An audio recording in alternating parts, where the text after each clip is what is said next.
Coming up, is the housing correction over? Iron ore prices under pressure and the latest market views. That's next.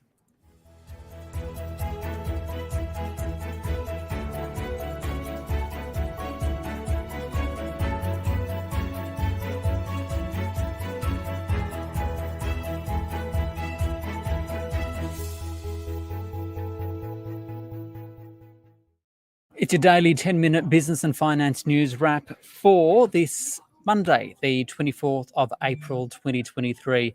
Later, record iron ore production from Fortescue. But what's the future for the commodity? But first, to Westpac, which says the housing correction is largely over.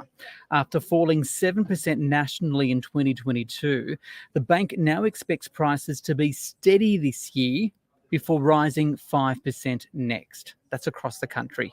To explain, I spoke with Bill Evans. He is the Chief Economist at Westpac. What we've seen some stability in the housing market in the last few months. Prices were flat in February, up about 0.7% in March, and April looks to be the same. So the 10% fall that we've seen since April last year has flattened out in the last 3 months. Now, the question is that sustainable? And we certainly believe that it is. When we see these turning points in these trends, it takes an additional shock to turn that around. And that shock would be different to our forecasts in terms of interest rates. So we're expecting the RBA to raise rates next week at the May board meeting, but we do expect them to be on hold thereafter as the economy continues to weaken, inflation comes down, and global interest rates go on hold as well. At the moment, our surveys indicate that households are still expecting substantially higher interest rates. As we go through this year and that story becomes more realistic and rates are perceived to be on hold, I think that will provide some support. We've also seen a sharp jump in the cost of building a new house, and that's feeding into house prices. And of course, the surge in immigration is putting pressure on rents. And so the attraction of investors to re-entering the rental market is starting to improve.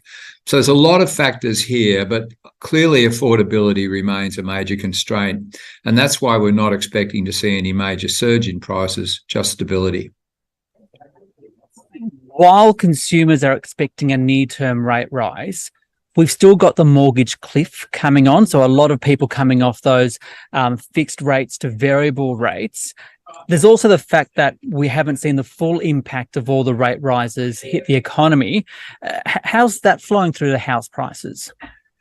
Well, that's why we think that prices won't rebound. That's why we think prices will remain very much on hold. But if you talk about the cliff, well, that's certainly going to affect existing borrowers. But for new borrowers, the story will be quite different. If new borrowers are starting to believe that rates are peaked and that the next move is going to be down, that's going to start to encourage some of their confidence. And the fact that the economy is flat works in two ways. It certainly works towards holding down, bringing down inflation. And it also means that certainly the unemployment rate will be rising, but the major pressure on the labour market is going to be slow jobs growth, inability to absorb the new entrants into the market, rather than people actually losing their jobs. So it's a very different environment than we've seen in previous cycles.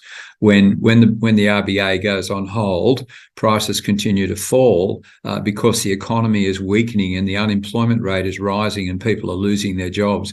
We're not expecting that to be the case this time.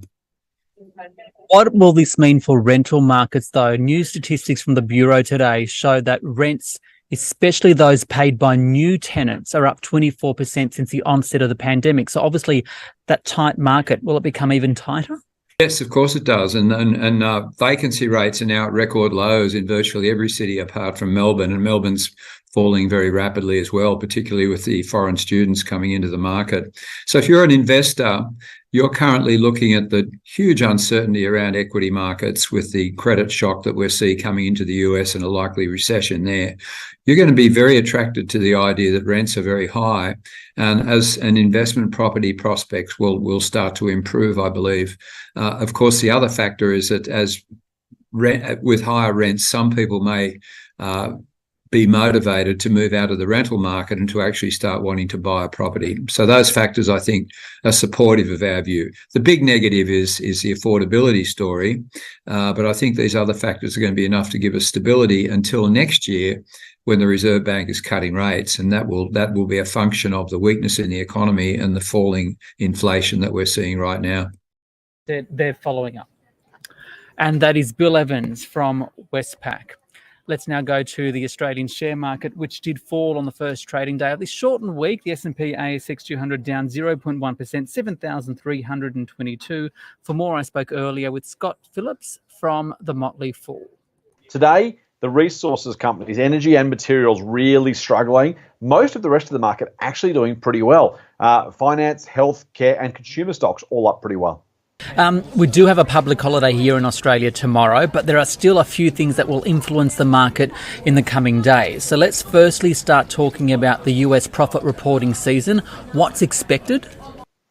This is fascinating. So really mixed expectations. The broad consensus seems to be a moderate decline in profitability. Some saying the worst earnings season since the onset of COVID. That might be hyperbole, but there is some real questions about how quickly the US economy is slowing down and how badly their listed companies are going to fare as a result. Here we get the inflation data for the quarter on Wednesday. How's that likely to impact the market and pricing for interest rate expectations? Oh, this is going to be fascinating. I say fascinating as if I'm not involved with it and impacted by it like everybody else. But it does come down to how well or how badly the RBA's moves are working. Of course, we've seen a couple of monthly inflation numbers, but this is the first quarterly number since the December quarter. We had 7.8% inflation. Hopes are for less than 7%. Meaningfully below that, the RBA might be persuaded to stay their hands. If it is there or maybe a little bit above, unfortunately, we can almost certainly write in a rate increase in May, probably in pen. You mentioned earlier the miners are in focus today. I want to spend a bit of time talking about the iron ore miners. Fortescue said today record iron ore shipments in the 9 months to March, although quarter on quarter the numbers are down.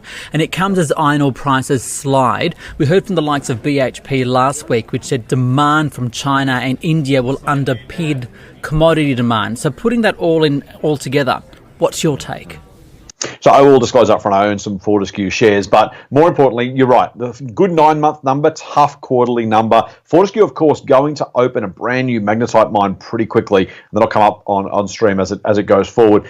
Broadly, I think the real challenge is whether or not the global economy continues to grow, or we see some of that slump the IMF might be predicting, that maybe if things slow down, that hits the world's consumers and the world's manufacturer. That is still China, our major export partner. I think things are on a knife edge, quite honestly. The iron ore price probably reflecting that right now. At the same time, BlueScope upgraded its earnings guidance, and the company which was spun out of it, South32, took a beating because of a cut to its March quarter production. Why the divergence there? Two really different stories, weren't they? I'll do South32 first because it's just quick and easy. Wet weather. If you're a miner, we talk about agriculture and think about the weather there, but if you're a miner, wet weather can really hurt you. I think every single commodity in their very diversified suite was down output-wise. It is the perfect storm, no pun intended, when it comes to wet weather. So they really struggled. On the other hand, BlueScope Steel, this is really impressive. They spent a lot of money upgrading capacity in Ohio and the United States. The great thing about those steel producers, really expensive to set up, but as you grow your volumes, not much in the way of incremental cost. That means good old operating leverage works for you. A modest increase in revenue is a big jump in bottom line profit. They're expecting a 40 to 45% growth in earnings. That's going to be good news for the company's shareholders. And just wrapping up, in this environment, where do you see the opportunities for investors?